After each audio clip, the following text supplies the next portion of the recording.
Quelle est la meilleure méthode de prospection en SMMA en 2023 et en 2024? Je vais vous montrer ça tout de suite. On est sur un petit site de tier list. Les tier list, si vous ne savez pas, c'est des petits tableaux dans lesquels on répartit un peu sur différents niveaux et des choses. Voilà, ça peut être des chiffres, des aliments, des films, des machins. Et nous, on va faire ça aujourd'hui avec les méthodes de prospection en SMMA. Je vais vous montrer tout ça. On va sur l'écran. C'est parti. Nous voilà du coup sur le petit site TierMaker, donc qui est un site qui nous permet de faire des tier lists pour un peu ce qu'on a envie.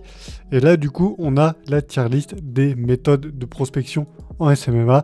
Et dans cette tier list là on a le cold calling, le paid media, donc la publicité, faire de la publicité pour votre service sur Facebook, Google, etc. Le bouche à oreille, le cold email, Upwork, donc les plateformes de freelance, le Loom, je ne sais pas, les visites en personne et évidemment le cold DM sur les réseaux sociaux. On va le faire dans l'ordre, donc dans l'ordre de S à B, C, D, c'est du meilleur au moins bien / le moins efficace. Je pense honnêtement qu'il n'y a pas de moins bonne méthode. Je pense qu'honnêtement toutes les méthodes sont bonnes, mais toutes ne se valent pas, surtout quand on démarre ou qu'on a envie un peu de scale une agence. Et on va commencer directement avec le cold calling, et pour moi ça part direct en tier S. C'est selon moi, et j'en parle souvent sur cette chaîne, c'est selon moi la meilleure méthode de prospection en SMMA. Si vous démarrez votre SMMA dès demain, dès maintenant, je ne sais pas, que vous pensez la lancer bientôt, que vous venez de la lancer, peu importe, c'est le cold calling. Il n'y a rien de mieux si vous voulez avoir votre client le plus rapidement possible, parce que tout le reste, ça va demander un petit peu de temps de mise en place, à part peut-être le DM et encore. Alors que le cold calling, c'est instantané, parce que quand on prend le téléphone, on a une réponse immédiate de la part de notre prospect, ce qu'on n'a pas avec les autres méthodes, à part peut-être la visite en direct. Et ça, on verra quand on y arrivera. Donc, paid media, donc la publicité pour simplement pour votre agence. Je pense qu'honnêtement, c'est une très bonne méthode, mais c'est une bonne méthode quand on a déjà une agence qui est en place et quand on a une agence qui tourne avec des clients qui nous payent, parce que c'est derrière simplement une méthode qui va permettre de scale une activité déjà existante. Si vous n'avez pas forcément de clients SMMA, ça ne sert à rien de faire de la pub dès maintenant, vous n'aurez rien à montrer, vous n'aurez aucun cas client. Alors que si vous avez déjà des cas clients, des portfolios, etc., vous pouvez faire des petites landing pages ou des petits tunnels de vente vraiment bien sympathiques qui vous permettront d'utiliser le paid media au maximum. Ensuite, on a le bouche à oreille. Je pense que ça va se retrouver un peu au même niveau que le paid media, tout simplement parce que, encore une fois, il faut une agence qui tourne, il faut que vous ayez déjà eu des clients. Et selon moi, le problème avec le bouche à oreille, c'est que vous n'avez pas le contrôle dessus. Pourtant, ça reste évidemment très intéressant parce qu'après, un client satisfait, il va parler de vous à ses contacts, à son réseau, etc. Mais vous n'êtes pas sûr que derrière, ça va générer un client. Donc, évidemment, avec les années, ça va faire son petit bonhomme de chemin et évidemment, vous aurez du bouche à oreille et des gens qui viendront parce qu'ils ont entendu parler de vous, etc. Donc c'est quand même une très bonne méthode et ce qui est bien, c'est que c'est un peu une méthode passive à partir du moment où vous avez eu vos premiers clients. Ensuite, le cold email. Alors le cold email, je pense que j'hésite entre le tier S parce que ça reste une excellente méthode et le tier A parce que c'est un peu comme le paid media. Alors je dis pas qu'il faut déjà une agence pour faire du cold email, mais selon moi le seul problème du cold email, il faut attendre avant d'avoir des réponses. Pour moi je pense que le cold email ça va dans le A, et je pense qu'il n'y aura pas grand chose qui ira vraiment tout en bas, à part peut-être cette merde là, les plateformes de freelance, et ça on en reparlera juste après. Mais le cold email ça reste une excellente méthode, c'est extrêmement bien pour faire du chiffre, donc du mass email, pour envoyer plusieurs dizaines ou centaines de mails par jour ou par semaine, là où évidemment avec le cold call c'est infaisable. Techniquement vous pouvez, mais c'est très compliqué, vous pouvez pas faire plus d'une centaine de cold calls par jour et encore en automatique. Il faut que vous soyez derrière forcément le téléphone pour faire les cold calls, sauf si vous l'avez délégué, mais bon, on n'en est pas là. Ensuite, donc, les plateformes de freelance, pour moi, c'est en tier D direct, c'est vraiment de la merde, c'est à éviter le plus possible si vous le faut pour démarrer. Ok, why not? Mais L'idée, c'est que vous vous barriez de là le plus rapidement possible, parce que c'est comme si tu allais au supermarché au freelance. Tu vois, par exemple, tu as une activité, tu commences une entreprise, tu dis bah, j'ai besoin d'un site internet, tu vas sur Upwork, sur Fiverr, sur machin, tu cherches un peu ce qui se fait et tu prends le moins cher, mais qui peut te faire la meilleure qualité. Voilà, c'est un peu comme ça que ça se passe sur les plateformes de freelance, c'est une compétition entre les prestataires les moins chers, donc c'est vraiment pas intéressant. Ça peut être intéressant si vous avez un petit service voilà, que vous pouvez vendre à côté de votre service principal, mais si vous voulez vendre demain par exemple de la création de sites, de la publicité, etc., évitez les plateformes, sauf si vraiment vous n'avez pas le choix. Mais encore une fois, avec ces méthodes de prospection-là, rien que ce qu'on a vu là, le cold call, le cold email, rien qu'avec ces méthodes-là, vous êtes déjà plus en contrôle de votre prospection qu'avec les plateformes sur lesquelles vous serez dépendant. Ensuite, on a les looms. Alors les looms, ça va peut-être vous étonner de ce que vous avez vu sur le reste sur YouTube. Mais moi, pour moi, ça va en B. C'est une bonne méthode, mais c'est pas la plus intéressante parce que c'est quelque chose qui va vous demander déjà énormément de temps parce que les looms, faut les faire, faut faire les petites vidéos, faut faire la présentation, faut faire le petit audit du site ou des ads du client, etc. Ça prend 10 minutes, ça prend 5-10 minutes et après vous l'envoyez. Et au final, vous dépendez un peu du call email pour l'envoi de loom, donc autant faire directement du call email sans forcément envoyer de loom. Les looms, c'est intéressant si la personne vous la connaissez et que c'est une personne de votre réseau qui vous a peut-être auparavant demandé plusieurs informations, etc. Là, dans ce cas-là, c'est intéressant. Mais pour de l'outreach pur et dur, de personnes qui vous connaissent ni Adam ni Dev, le loom, c'est peut-être à éviter. Encore une fois, ça va demander du temps. Et la rentabilité ne va pas forcément être au rendez-vous. Il y en a beaucoup qui l'ont fait.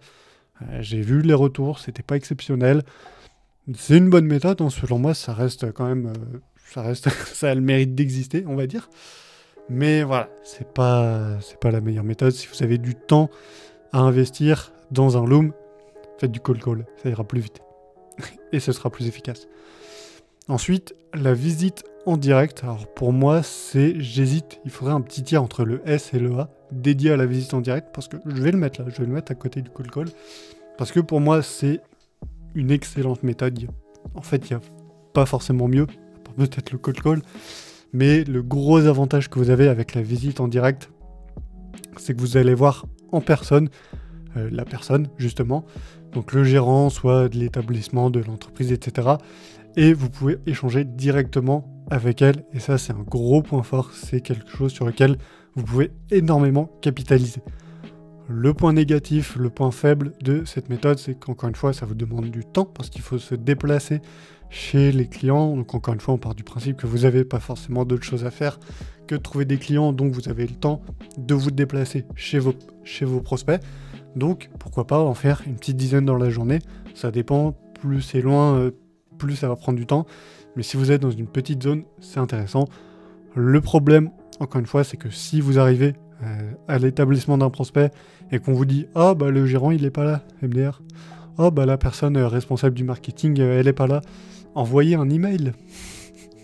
Voilà, du coup, au final, vous aurez mieux fait de passer par le call email, mais quand la personne est là et qu'elle est ouverte à la discussion, c'est très performant et ça vous permet de faire de grosses choses, tout simplement, et simplement de construire un réseau parce que la personne derrière, vous la connaîtrez IRL, j'ai envie de dire, vous la connaîtrez dans la vraie vie, donc ça vous permet d'aller beaucoup plus loin et au final lié au call call, parce que le call call, c'est un peu comme si vous étiez dans la même situation, où vous échangez directement avec le prospect, sauf que dans la visite en direct, il y a ce côté humain face à face qui est présent, et ça peut tout changer. Ensuite, du coup, on va skip ça, hein, c'est pas grave, on va passer du coup directement au call DM, et là je suis un peu mitigé parce que c'est une très bonne méthode, si vous le faites bien, ça peut vraiment être une méthode killer, mais je pense que, d'ailleurs on va faire un truc, on va réarranger, hop, on va mettre ça là, et on va mettre ça, hop,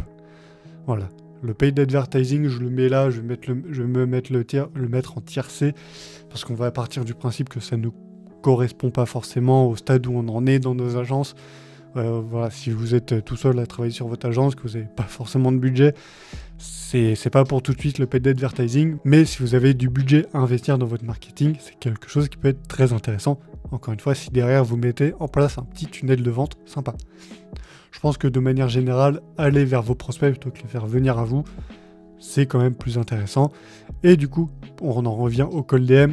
C'est aujourd'hui, je pense, une méthode un peu classique, qui a prouvé, ça marche, etc. Ça a même marché pour moi récemment. Il n'y a plus rien à prouver.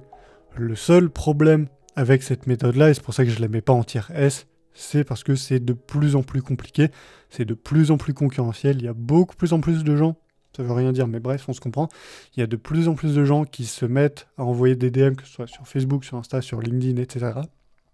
Ce qui fait que ça devient saturé, et à la fin, les prospects, simplement, ils lisent plus leurs DM, ils regardent pas, et en grosse partie, le problème avec Instagram, c'est les filtres qui ont été mis en place par Facebook, Meta, par Instagram de manière générale, sur le spam. Donc, quand vous envoyez un call DM, il y a un peu une chance sur deux que votre DM se retrouve dans la catégorie des demandes de messages ou même des spams directement.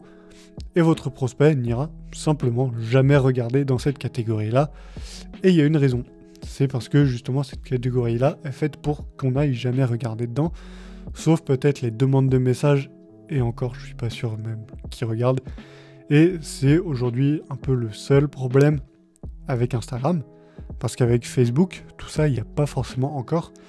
Et quand vous faites du DM sur Facebook avec les pages Facebook, là, c'est hyper puissant parce qu'il n'y a pas ces filtres-là de demandes de messages. Il y a les demandes de messages quand c'est des profils perso, mais quand c'est des pages, il n'y a pas ces filtres-là. Et à partir de là, vous pouvez facilement envoyer plein de messages et vous pouvez être sûr que tous ces messages seront reçus par votre destinataire. Ils ne seront pas forcément lus, mais ils seront reçus et du coup, beaucoup plus de chances d'être lus, donc beaucoup plus de chances d'avoir une réponse. Mais voilà, pour moi, Instagram, c'est plus intéressant que Facebook, mais Facebook a cet avantage qu'Instagram n'a pas, donc c'est un juste milieu à trouver. Et ça dépend de vous, de votre niche, de vos clients cibles, etc. Bref, voilà pour cette petite tier list. On va faire l'outro de la vidéo. En attendant, dites-moi un peu ce que vous pensez de ça. Si vous avez un avis globalement différent, donc on va résumer. En tier S, donc les meilleures méthodes, le call et la visite en direct. Vraiment, pour moi, le call, c'est la méthode ultime. Peu importe où vous en êtes dans votre agence, ça va être une méthode qui va tout le temps marcher. Parce que c'est vraiment, si vous êtes bon en call, c'est vraiment une méthode de fou furieux pour aller chercher des clients. Pour moi, c'est ma méthode préférée, c'est celle qui m'a ramené le plus de clients dans mon agence. Donc, si demain vous démarrez ou vous avez envie de scaler, go call, il n'y a même pas à réfléchir, 30 minutes. Ensuite, la visite en direct, c'est très intéressant. Si vous habitez soit dans une grande ville, soit dans une ville un peu plus locale, on va dire, avec beaucoup de commerce, ça peut être intéressant. Encore une fois, le piège avec ça, c'est de faire tout un chemin pour rien, pour qu'on vous dise tout simplement à la fin, soit que la personne elle est pas là, soit que la personne elle est simplement pas intéressée. Ça peut arriver. Et au final, c'est pas forcément du temps de perdu, sauf quand on vous dit la personne elle est pas là, merci d'envoyer un petit email. Donc c'est une super méthode, mais voilà, ça a ses points négatifs. Ensuite, en tiers A, donc il y a un tiers, ma foi, excellent, mais qui a encore une fois ses petits points faibles. C'est du coup le call DM, le call d'email et le bouche à oreille. Donc le bouche à oreille, le problème c'est que c'est coup-ci coup-ça, vous pouvez pas forcément compter dessus. Le call d'email, faut faire du chiffre, faut faire des bons emails, et un peu pareil avec les DM. Le Loom, voilà, je pense que c'est un peu comme le call d'email, sauf que ça prend plus de temps parce qu'il faut faire une vidéo. Donc ça a les mêmes avantages et les mêmes inconvénients que le call email. L'inconvénient principal des Loom, vous pouvez pas en écrire un que vous enverrez à 500 prospects. Et le deuxième inconvénient, selon moi, des Loom, c'est que vous comptez au final sur le call email comme le call email. Donc si votre mail il atterrit dans les spams ou qu'il n'est pas lu, machin, vous aurez fait un Loom pour rien. Donc ce sera du temps perdu. Donc quitte à passer 15 minutes à envoyer un simple email, faites du call email et prenez 15 minutes pour en envoyer une dizaine. Ensuite, paid advertising, donc la publicité payante, je l'ai mis en tier C parce que ça reste excellent, hein, évidemment. Si vous avez une bonne agence qui tourne, lancez quelques campagnes, évidemment, vous aurez, je pense, des bons résultats, ça dépendra de vous, mais je l'ai mis en tiercé parce que, au stade où globalement tout le monde en est, soit on est freelance, soit on est des petites agences avec pas forcément de budget, en tout cas pas de budget dédié à ça, c'est aujourd'hui pas une méthode très intéressante. Et ensuite, selon moi, la pire méthode, vraiment le diable incarné sur cette galaxie, c'est Upwork. Enfin, c'est le mec qui va trop loin, quoi. Tout simplement parce que c'est même pas de la prospection, en fait. C'est les plateformes de freelance, vraiment, c'est à éviter à tout prix, sauf si vraiment vous n'avez pas le choix, et sauf si vous avez un petit service, par exemple de l'optimisation de page Google My Business, pourquoi pas, ça peut être quelque chose que vous pouvez mettre sur les plateformes de freelance type Upwork, ComeUp et compagnie. Mais sinon, quand c'est de la création de site, du paid media, des trucs comme ça, évitez et allez chercher plutôt vos clients avec les méthodes de prospection. Vous aurez des bien meilleurs résultats et beaucoup plus d'argent avec ces méthodes-là qu'avec les plateformes de freelance, évidemment. Donc voilà pour cette petite vidéo. C'est une petite vidéo un peu à la cool. On a regardé un peu les méthodes de prospection. Dites-moi en commentaire quelle est votre méthode préférée et ce que vous pensez de ma petite tier list. Ça se trouve, selon vous, elle va être complètement frauduleuse, mais ça se trouve aussi, elle va être la meilleure peut-être. Donc dites-moi en commentaire ce que vous pensez de cette petite tier list. Et évidemment, vous pouvez aussi me dire en commentaire quelle est votre méthode préférée. Et en parlant de méthode préférée, j'ai récemment fait une vidéo dans laquelle je vous présente un outil, j'en ai pas parlé dans cette vidéo, pour faire du lead sourcing avec Google Maps. Je vous mets la vidéo juste là, comme d'habitude, vous pouvez aller la voir juste après celle-là, si vous souhaitez trouver des clients avec Google Maps. Bref, j'espère que cette vidéo vous a plu, n'hésitez pas comme d'habitude à mettre un petit like, ça soutient la chaîne, ça soutient les vidéos, et à vous abonner pour ne rien louper et pour soutenir la chaîne. Ciao!